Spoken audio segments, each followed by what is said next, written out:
اپنی جو معیشت ہے اس کو IMF کے پاس گروی رکھ دیا؟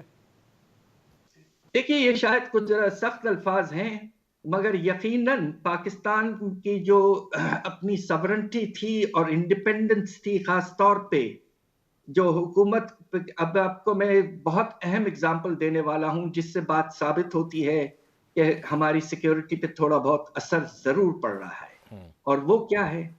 وہ یہ ہے کہ اب اس بل کے تحت حکومت اسٹیٹ بینک سے کوئی پیسہ قرضے کے طور پر نہیں لے سکتی۔ اب آپ یہ بتائیے کہ جس طرح پاکستان میں دوسرے ترقی پذیر ممالکوں میں ایسا ہوتا ہے کہ کبھی زلزلہ آ جاتا ہے، جس طرح ہمارے ہاں آیا 2005 میں، کبھی آپ دیکھیں کہ سیلاب آ جاتا ہے، اور کبھی خدا نخواستہ بارڈر میں حالات خراب ہوتے ہیں، تو حکومت کو ایمرجنسی کے طور پر پیسوں کی ضرورت پڑتی ہے۔